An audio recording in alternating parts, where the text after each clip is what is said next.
We're in Mark chapter 2. This should be the last sermon in Mark chapter 2 because next week we'll do chapter 3. I should finish all this today. Hopefully I will. And I got some things I'm anxious about saying. I don't even know how to process everything when you start talking about the Sabbath, but that's what we're talking about today, the Sabbath day. Jesus came to seek and to save that which was lost. He came to seek and save the lost. He came to call sinners to himself, not righteous people, not people who think they're righteous, who think that they've got their act together, but sinners, tax collectors, prostitutes, people who were helpless. It says he saw the crowds and he had compassion on them because they were abused. They were harassed and helpless. They couldn't do anything for themselves, and they'd been abused by this religious system that was imposed upon them by the religious leaders in Jerusalem, in Israel at the time, the Pharisees and the Sadducees. And these religious leaders come upon just the regular everyday life people, other sinners who don't live the way they ought to live.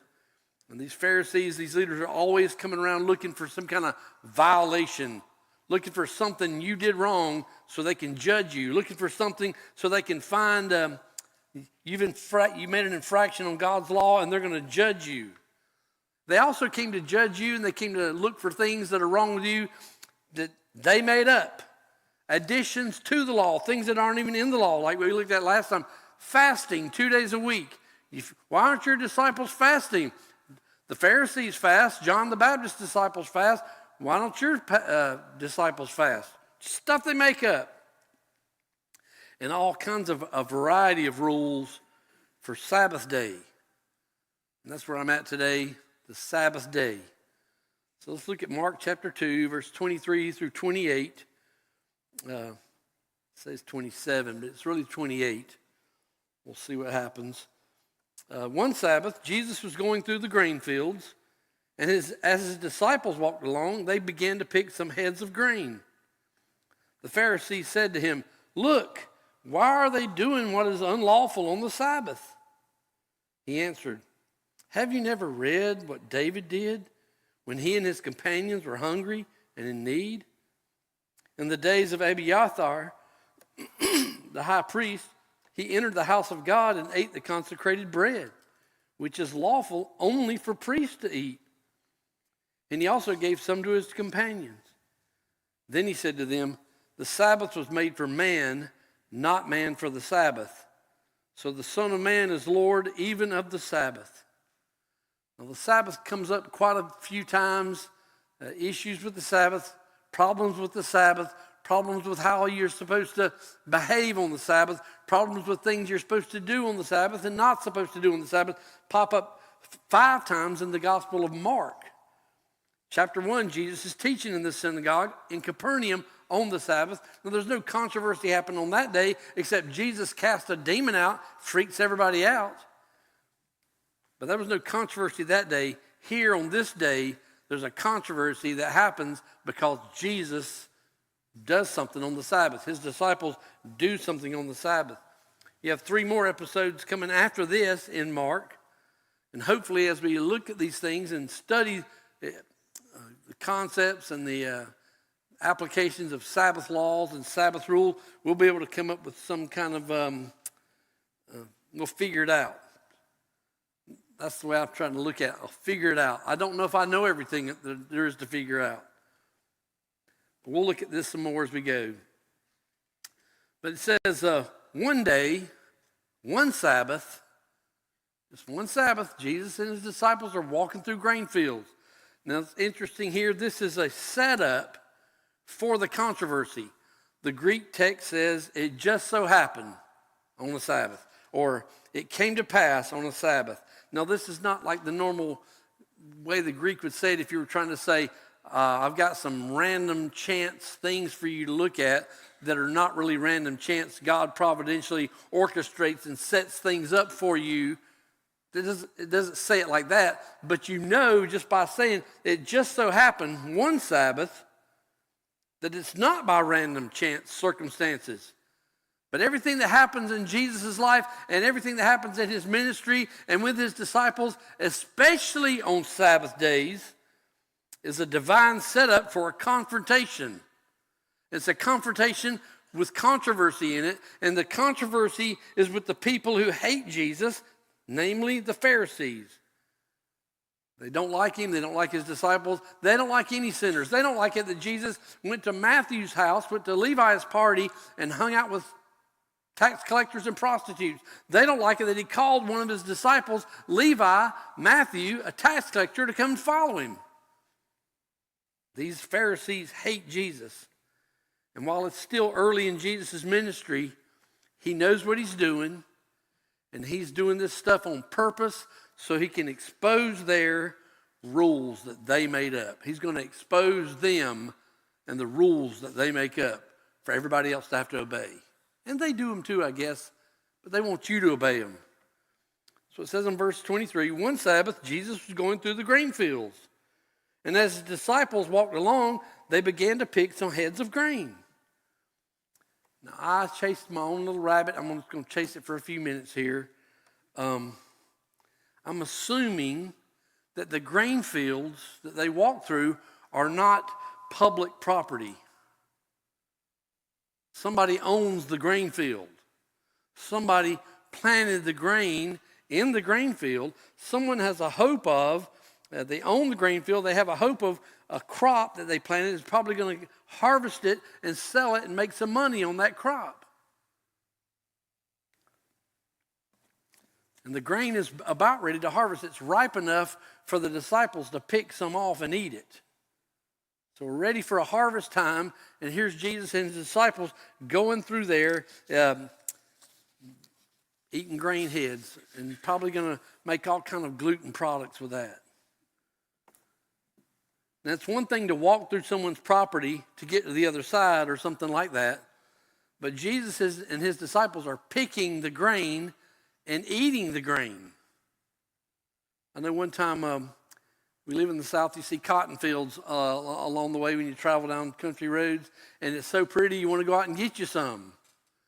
So you pull over and say, hey, you better not go over and get some farmer with a shotgun might not like you picking cotton off of his field. That kind of stuff. I'm wondering if something like that's going on here. But it says in Luke chapter 6, verse 1, the same episode, his disciples began to pick some heads of grain, rub them in their hands, and eat the kernels. Well, I'm not complaining. I'm not complaining one bit. I would never complain. I'm just pointing this out because if I were a complainer, this would be my objection. I would be a Pharisee saying, did you guys get permission to pick grain from the grain fields? Or y'all just grabbing someone else's property? Now, there were rules for the poor in the law. If you were harvesting and you drop something, you're not allowed to reach down and pick it back up. The poor people can come behind you and get whatever you dropped on the ground. You also if you own property and you're harvesting some grain from it or whatever crop you're growing, you're not allowed to harvest the corners of it. That's for the poor. They can come and harvest that themselves too. So part of your property is not even your property according to the law. If you drop something, you can't pick it up and you can't harvest the corners. That's for the poor. The poor people have to come and get that food for themselves, not for you. So maybe that applies here. There were rules for the poor, and the disciples and Jesus, I don't think they were wealthy. But they were hungry and they wanted to eat some grains of the kernels that came off the grain. Now the Pharisees, I'm sitting there complaining about walking through somebody else's property, but the Pharisees see something that's even more offensive to them than that. This bothers them really bad. And I even think things like, I've watched a lot of videos on TikTok. You have these neighborhood Karens that come and see someone they don't know in their neighborhood, and they come up and call the cops and get them in trouble. Like, what's it your business if I'm driving through your neighborhood? That kind of a thing. I don't know. But that's what these Pharisees are like. They're like the Karen of the HOA. They're coming to police someone else's property that's not even any of their business. You're a Karen? You're not a Karen. I thought you were smiling. That means you're. It's funny. You watch that stuff, it's funny. There are people like that out there. The Pharisees are like that. And they had to say something about it. They said to him, verse 24, look, why are they doing what is unlawful on the Sabbath? The disciples are doing something that's unlawful for them to do on the Sabbath. At least what the Pharisees thought, at least the way they saw it, and they questioned Jesus about it. And yet, I'm going to read between the lines here too about these Pharisees. I mean, think about these men. They don't like Jesus.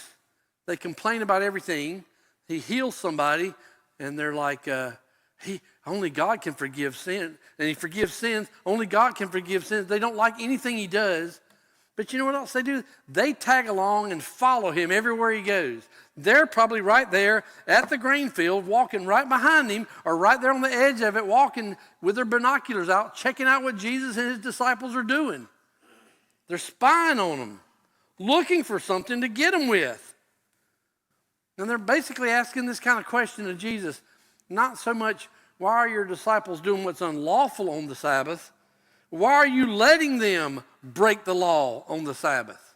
You're supposed to be the teacher. You're supposed to be the anointed one. You're supposed to be the one who can forgive sins, and you're letting your disciples do this? If they're your disciples and you're not calling them out for such a heinous violation of God's law, then you must be a lawbreaker yourself. That's their question. That's what they're saying to Jesus. They didn't use those words, but that's what they're saying. And so I want to just deal with this for a little bit here today. God gave Moses the 10 Commandments on Mount Sinai when Israel came out of Egypt in the Exodus. It's in Exodus chapter 20. There are 10 commandments. The fourth one of those commandments is this one.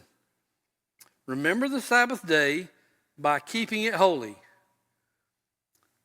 Exodus 20, verse 8 through 11. 6 days you shall labor and do all your work. But the seventh day is a Sabbath to the Lord your God.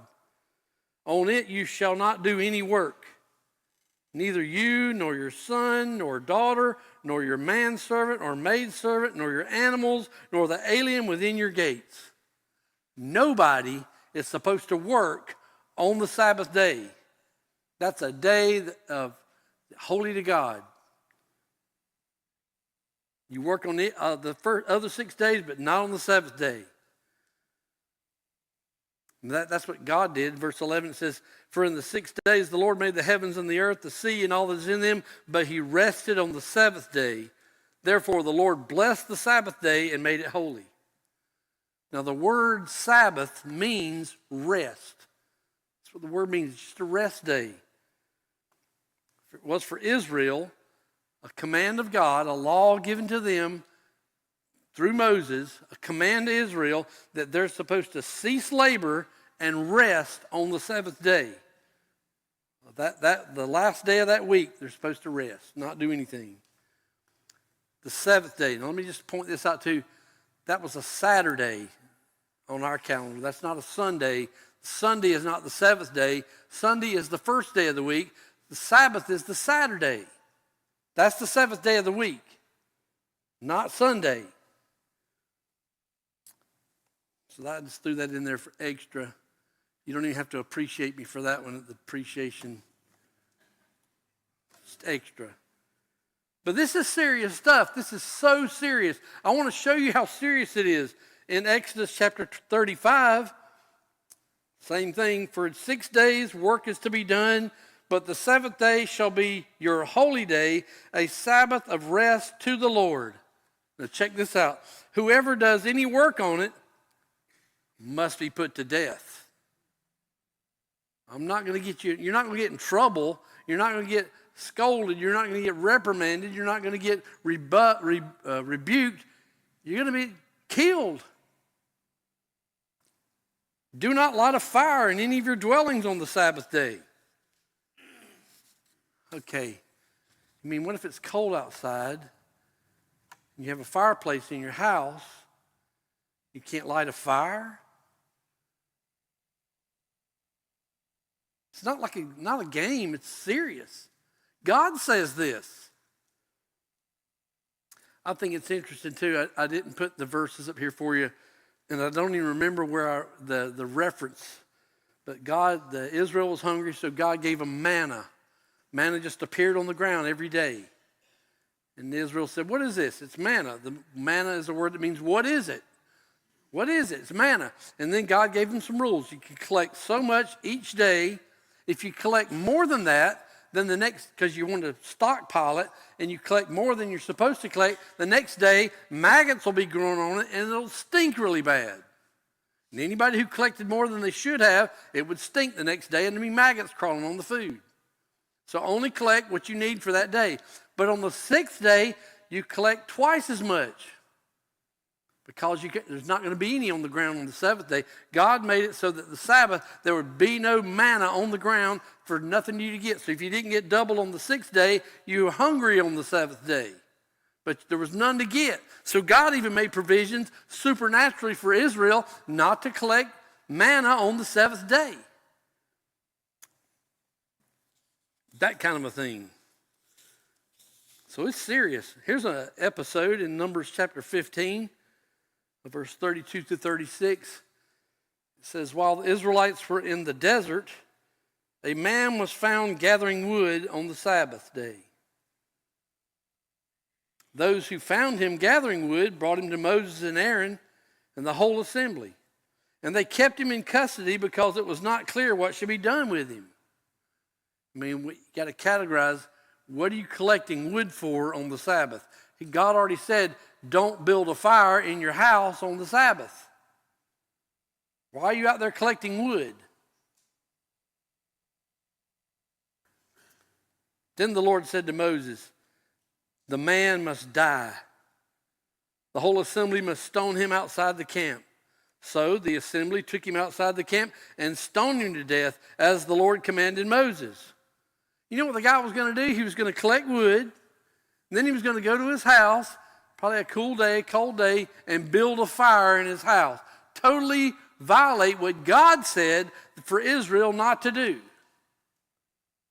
I don't know how he collected wood. Did he have a saw with him and cut up some wood that he found, or he cut down a tree? How he got the wood, I don't know. But he's collecting wood on the Sabbath, and he's going to make a fire in his house. And so the Lord said to execute him. It's Sabbath regulations. The Sabbath rules were not a joke. They were serious. You had to obey the Sabbath rules. God made Sabbath rules. If you worked, if you were doing work, you were executed. Anybody up for that? Anybody ready? Everybody ready for Sabbath rules? Scares me to death. So in all fairness to the Pharisees, I'm gonna give them a break for a second. If the disciples are doing what is unlawful on the Sabbath, what should the penalty be?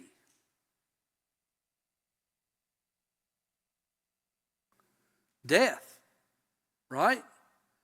Really? The disciples, why are your disciples doing what's unlawful on the Sabbath? They should be put to death. Now, the Pharisees didn't have the authority under the Roman government to put someone to death, but that is the penalty for the disciples for breaking the law on the Sabbath. But I'm going to ask, what were the disciples doing that was a violation of the no labor restrictions in the law? Picking grain and eating it? Really? That's what they were doing? That's the violation of the law? Anyone see that in the Old Testament, in the law of Moses? Anyone see that? Here's the problem. The Pharisees, the self-righteous, religious leaders of Israel, had all these rules. They had gone way, way beyond and above things like collecting wood and starting a fire. I mean, that was in the law. God said, don't start a fire in your house. But the Pharisees had taken Sabbath rules and had expanded them way beyond collecting wood and starting a fire in your house. They had added so many ridiculous Sabbath rules, so many extra burdens for the people to keep up with. It makes your head spin. I mean, really it does. To them, for the disciples to pick the grains of head, or to pick the heads of grain, was reaping, harvesting. That's hard. You guys are harvesting on the Sabbath. You guys are reaping crops on the Sabbath. For the disciples to rub them in their hands and get the grain out and eat it, that was sifting. That's an agricultural job. They're sifting that grain. And they're threshing the grain in their hands. And to throw away everything else but the kernels, because you don't want to eat everything, you just eat the kernels. To do that, that's winnowing. That's another agricultural job. All those labor activities that the disciples were doing by eating the grain in the grain fields would be a violation of God's law if you were working in agriculture. They would be. If you were harvesting the grain and sifting the grain, threshing the grain, throwing away everything else, winnowing the grain, that would be a violation of God's law. But the Pharisees were determined that picking a snack along the way, walking through the grain field is agriculture. That's farming. These guys are farming on the Sabbath, eating a snack. Now, I want you to think about it for a second. Their legalism is utterly ridiculous and silly. It's silly. Legalism. That's the problem with legalism, man. It can get carried away and it never ends. It goes to where you can't do anything, or you have to do everything a certain way, a certain method, a certain type. The Pharisees had dozens of silly things that you couldn't do on the Sabbath, like tie a knot, write a letter. They had a rule that if you couldn't walk 3,000 feet. If you walk 3,001 feet, you're violating the law. So you have to start your journey the day before, stop there, and then you could, if you had a little bit more to go, you had to go that far on the Friday, and then you could go the rest on the Saturday. There were 24 chapters in the Rabbinic Talmud, which is the teachings of the rabbis. They had 24 chapters in the Talmud that were devoted to 39 different categories of Sabbath regulations. Just crazy stuff. Writing letters.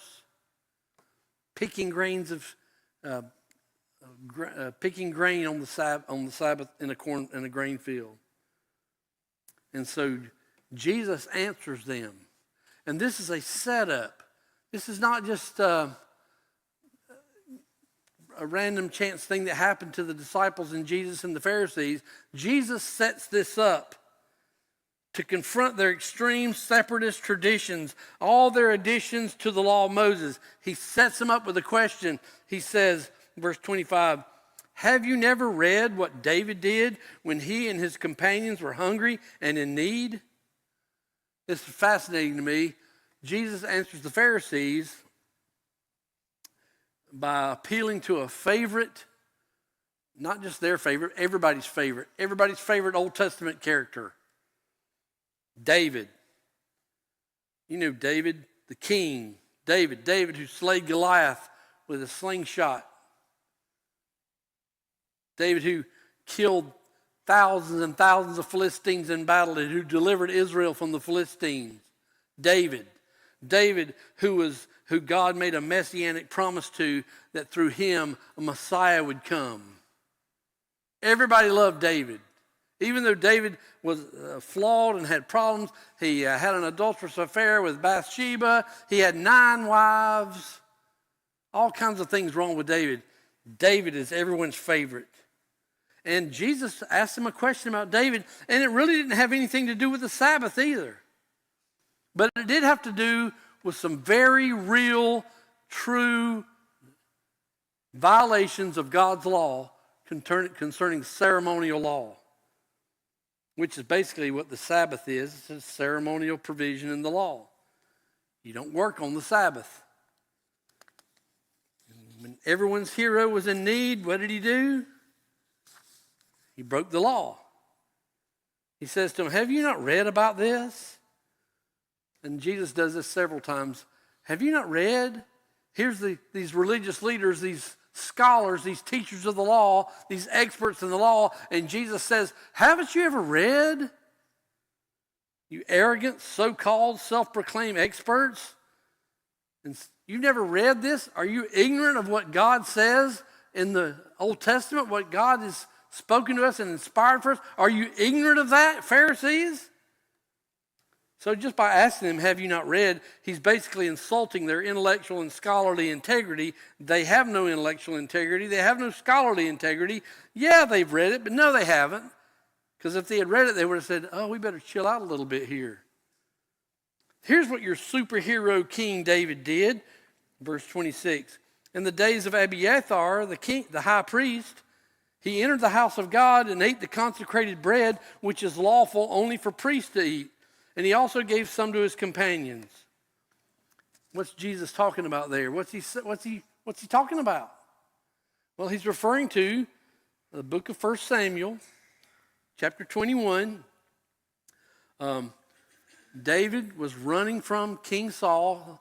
King Saul, who was the king of Israel, hated David because Saul had killed his thousands, but David his tens of thousands, and Saul was jealous, and he tried to kill David, and David's running from Saul, and he's trying to get away, and Saul's right on his tail, trying to kill him. So David goes to the tabernacle where the priest is, and he goes there and he asks them for food. It says in chapter 21, verses 3 through 6, now then, what do you have on hand? Give me 5 loaves of bread, or whatever you can find. He's asking the priest, if you got any bread, just we're hungry, can you feed us? But the priest answered David, I don't have any ordinary bread on hand. However, there is some consecrated bread here. So the priest gave him the consecrated bread, since there was no bread there except the bread of the presence that had been removed from before the Lord and replaced by hot bread on the day it was taken away. Now, this is called the bread of the presence. This is in Exodus 25. Put the bread of the presence on the table to be before me at all times. Also called the showbread, and it was used in the tabernacle. On the Sabbath, you would make this bread. You'd put it there on the table for the Sabbath, and it would sit there all week long. And on the next Sabbath, you'd replace it with some fresh bread, and the priest would then eat the old bread. It was for the priest. Leviticus 24, 8 through 9. This bread is to be set out before the Lord regularly, Sabbath after Sabbath, on behalf of the Israelites as a lasting covenant.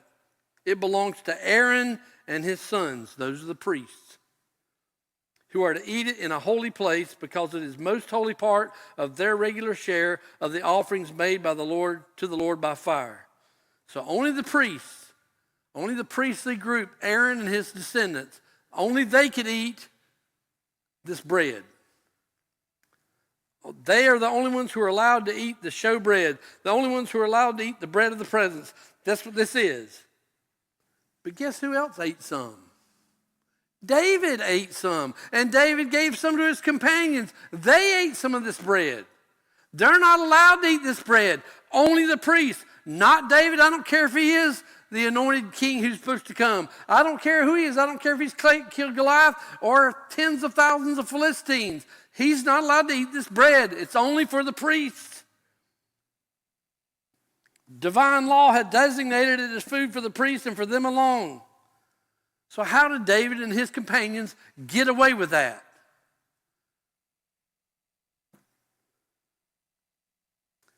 And what if he had been a Pharisee? What if the Pharisees could go back in time to David and follow David around like they followed Jesus around, and they see David go in the tabernacle and ask the priest if he could have some food? And he goes, all I got here is this consecrated bread. You can have that. What would the Pharisees have said that day? Whoa, whoa, whoa, whoa, David, what are you doing? Whoa, whoa, whoa, you can't do that. No. Now here's the point. This is Jesus' point. This is why Jesus says this to them. If David, the superhero of Israel, if David, who Son is the Messiah, son of David, that's the Messiah. If David has a right to ignore God's ordained ceremonial law when it's necessary because he's hungry, necessity demanded that David break the law. He's your hero. Then would not David's messianic descendant, the son of David, God's anointed, Jesus himself, have the same right under similar conditions and circumstances of need and hunger, have the right to set aside not the law of God, but your totally unwarranted and stupid and silly additions to God's law. Something that you made up. Not what God said, but something that you guys made up. If David could break what God said and get away with it, shouldn't David's son, the son of David, the Messiah who was to come, Jesus himself, have the same right to break your man-made Sabbath regulations?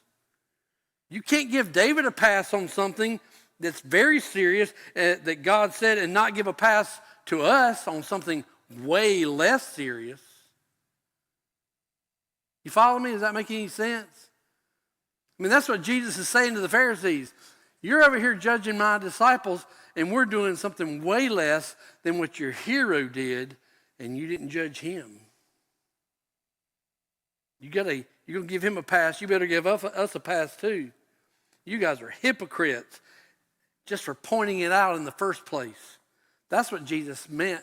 Haven't you read what David did?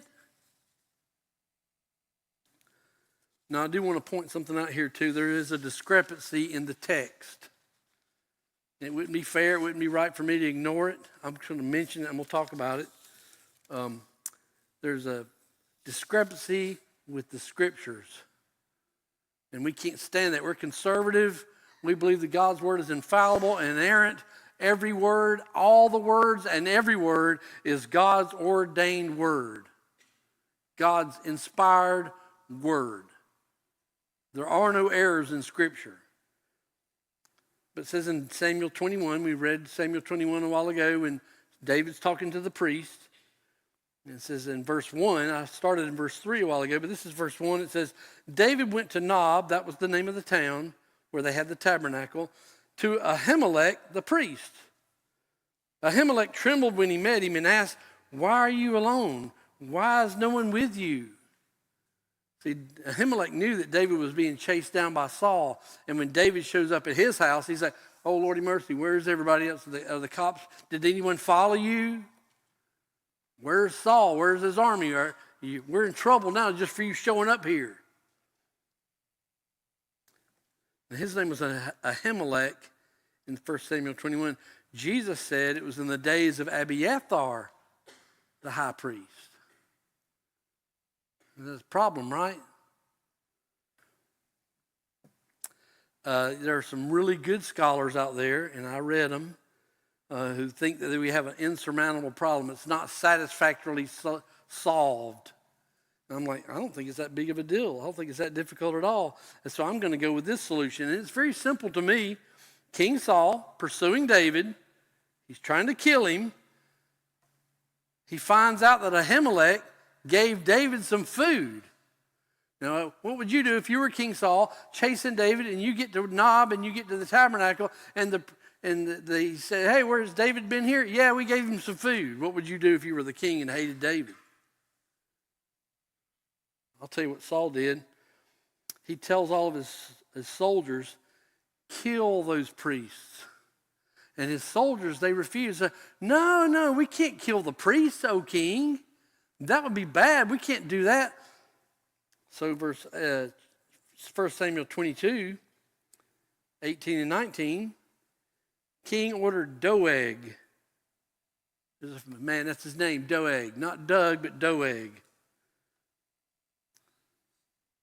You turn and strike down the priests. So Doeg, the Edomite, he's not even in Israel. He's Edom. He's one of Esau's grandsons. Esau that sold his birthright to Jacob. That guy, really wicked dude. This is one of his grandsons, Doeg. And he's a bad dude. I'll show you why. Doeg the Edomite turned and struck them down. That day he killed 85 men who wore the linen ephod, 85 priests. He killed 85 priests. He also put to the sword Nob, the town of the priests, with its men and women, its children and infants, its cattle, donkeys, and sheep. This guy killed everybody. King Saul said, go kill them all. So Doeg killed them all. Imagine what this guy's like, man. This is, don't mess with Doeg. Phew. All right, so far, I haven't solved the problem yet, but here we go. Verse 20. It says, but Abiathar, that's the man Jesus mentioned, a son of Ahimelech, son of Ahitub, escaped and fled to join David. He told David that Saul had killed the priests of the Lord. So here's Abiathar. He was there. He was there when Ahimelech was the priest. When David showed up and said, give us some bread, Ahimelech gave him the sacred bread, the consecrated bread. Abiathar was there. When Saul showed up with his army and said, did you feed David? Yeah, we fed David. Well, then kill them all. Abiathar escaped. 85 other priests died, and the whole town died, but not Abiathar. He escaped. He became the high priest after Ahimelech. He was there, and that's who Jesus is talking about. So I believe that's a pretty simple solution to the discrepancy. Just so y'all know, that was free too. Not difficult at all. Abiathar was Ahimelech's son. He became the high priest after Ahimelech was killed. There is no other priest around. One more thing. I didn't put this in my sermon because it would have been taking me way too long, and I'm running out of time now. Oh, Lordy. Matthew adds that Jesus also told a story and referred to the priests who work heavy labor on the Sabbath. Hey, now David, he ate the consecrated bread that he wasn't supposed to eat. You give him a pass. What about the priests who minister in the temple and in the tabernacle all the time on the Sabbath? You know what they do on the Sabbath? They don't just do their duties of being priestly. They take bulls and kill them and sacrifice them on the altar on the Sabbath. What, is that work or not? Would you call that work? How would you drag a bull? Got a rope around his neck, you're dragging the bull's pushing back, he's not coming. You finally have to get him to where he is, then you have to kill him, then you have to cut him up, then you have to put him on the altar. That's a lot of work. So the priests do that all the time, heavy manual labor on the Sabbath, and yet Jesus says they're innocent. Pharisees. And then Jesus prescribes a definitive statement about the legalistic Pharisees and how they twist the scripture. This is it. Verse 27, then he said to them, the Sabbath was made for man, not man for the Sabbath. Interesting here too, Matthew and Luke, synoptic gospels, same account. They don't have this in there, only Mark. The Sabbath was made for man, not man for the Sabbath. Here you go. God created the heavens and the earth in 6 days. On the sixth day, he made man. On the sixth day, he created Adam and he created Eve on the sixth day. I don't know how long it took. I guess he just spoke it and there they were. Because he's God. But he created man on the sixth day and then he rested on the seventh day, the Sabbath day. The Sabbath was given to bless man. The Sabbath was given to help man rejuvenate, so he could rest, so he could enjoy. The Sabbath was given for his health, to make him more helpful and productive overall just because you took a day off and didn't do anything. It wasn't man for the Sabbath. The Sabbath was made for man. You rest, you take some time off, you get healthy, you relax, you have a day off, and now you're happier than you were. You're happier on the first day than you were on the sixth day. It's just better for you to have a day off. It's better for you, man, to have a day off. It's not for you to have to serve the Sabbath. The Sabbath was there to serve you, to give you a chance to actually enjoy meditation and delight in God's goodness to you, to worship Him, to enjoy Him on the Sabbath, not to bind you up and cause you more religious stress. Think of the contrast, okay? The Pharisees, they got their binoculars out, and you know they're there watching. As soon as you go outside of your door on the Sabbath, the Pharisees are watching. In fact, you know the Pharisees are watching, and it's still Friday night. It's still Friday. We haven't even started the Sabbath yet. And you're already going, oh, what am I going to do so no one catches me? What I got to get done today so I don't get in trouble tomorrow. Scary. Think of that contrast. The Sabbath was made for man, not man for the Sabbath. The Pharisees, they had dozens of absurd rules and requirements that made Sabbath a burden more than a rest. Imagine you can't even go through a grain field and pick a few heads of grain and eat it. And the psychological damage that starts on Friday because you live in a world where Pharisees have rules. I can't stand being around religious people with rules. Can you? Is it fun? Is it fun to be around self-righteous religious people with lots of rules and they seem to obey them perfectly, but you don't? Or is it just me? I can't stand it. I promise you I can't. I'm no good at it at all. It's just no fun being a Christian if you got to do all these things. You go, where's that in the Bible?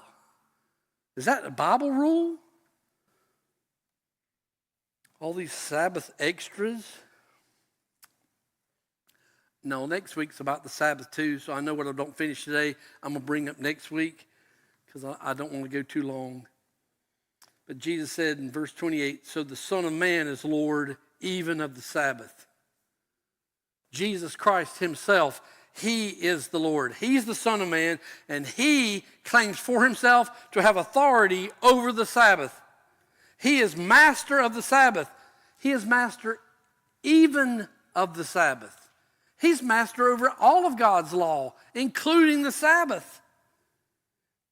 He has sole authority to interpret the mechanics of what it means to keep the Sabbath day holy. He has the authority to determine how you apply the Sabbath and keep it holy. He determines that, not the Pharisees. He's Lord. He decides what principles must apply for that day. And picking and eating heads of grain is not the problem. It's not the problem. I know it's complicated, and I really got too much stuff in my head. This is the part I stress out on. I got too much stuff on my head. God intends for man in general, mankind everywhere. God intends for his people who believe in his Son, who come to him for salvation, who've seen what Jesus did on the cross as the sacrifice that satisfied God's wrath against them, and they look to him and they believe him, especially his people who believe him. God intends for us to rest, to have some rest. And so I look at the things like the Sabbath day, and I really don't know how it applies to a new covenant believer. Maybe we'll get to look at this sometime, or maybe I can make a Sabbath sermon. I do know this, when Jesus died on the cross, it changed everything. Now, many Christians, and I know some, I argued with a man in my kitchen table one day over this Sabbath stuff. This guy wouldn't get a job. He was a bum. A Christian man who was a bum and wouldn't get a job because every job that he found that would hire him, they wanted him to work on some Sundays. And he said, "Oh, you can't work on Sabbath. You can't work on the Sabbath." So he didn't get a job. I'm serious. I mean it. He was a bum and would not work because Sabbath. They wanted him to work on Sunday. Now, I was at the Pirate Show for 10 years. I worked every Saturday, every Sunday. After I finished preaching, I would go over there and do 2 or 3 shows. So much fun. I'm telling you, therapy for me. And Christians say that God changed the Sabbath from Saturday to Sunday. Now it's the Lord's Day, and all the rules that applied for the Sabbath now apply for the church on Sunday. That's the thing they say. Sabbath regulations, you can't do any work or you can't do any commerce. And where I went to college, they had a rule, and I did obey the rules. I didn't break them. I promise you I didn't. But you couldn't even play tennis on Sunday. You couldn't recreate. You couldn't go do anything that was fun on Sunday. You couldn't study, which was good. The professors couldn't assign a test or a paper due on Monday. That was part of their rules. But I didn't study. It was good to just not study, not just let it go. But I had a friend, he's like, oh, you can't work on the Sabbath. I said, what about the Christian football players that play for your favorite professional team? Do you watch the game on Sunday? Because they're working hard. No, I tape it and I watch it on Monday. Oh, you see how crazy this gets? You see how NASCAR has Christian drivers. Some are Christian. They get out there and do 200 miles an hour on Sunday. Sometimes it's fun to watch. Oh, but you're making them break the law for you. I'm telling you, it's crazy, crazy, crazy. I'm struggling really hard. I have a lot of questions. But God, Paul said to the Colossians chapter 2, verse 16, do not let anyone judge you by what you eat or drink, or with regard to a religious festival, a new moon celebration, or a Sabbath day. You're not going to judge me by the Sabbath day. I'm not listening. I'm not listening. Paul says to the Romans chapter 14, verse 5 and 6, one man considers one day more sacred than another. That's great. You like the Sabbath? Great. Another man considers every day alike. What's the difference between Friday and Saturday or Sunday? Each one should be fully convinced in his own mind. He who regards one day as special does so for the Lord. And Jesus is Lord of that day. Even the Son of Man is Lord even of the Sabbath. He determines the rules that apply. Not me, not any tradition that you can think of. Well, that's all I got in my notes. So we'll stop there. We'll have some fellowship. Let's pray. Father God, we are glad that you've given us your word. I'm glad that you've given me the opportunity to proclaim it to your people here at South Strand today. Lord, I pray that you will work grace in every single one of us so that things that are difficult for us to understand and explain, we'll all grasp it and we'll know what you want us to do with our lives. We will take it serious that you want us to rest, and we will rest. But Lord, I pray that you'll just be glorified with our lives. If there's anyone here, the Lord, that does not trust in Jesus as their Lord or their Savior, has never come to him and cried out for mercy, for salvation, I pray that you would work in their hearts today, that they would do that. Save them. Save all of us. Father, I pray you'll just give us a great time as we have some fellowship afterwards and as we just enjoy being together, eating some food. And I pray that Jesus will be glorified in us always. I ask it in his name. Amen.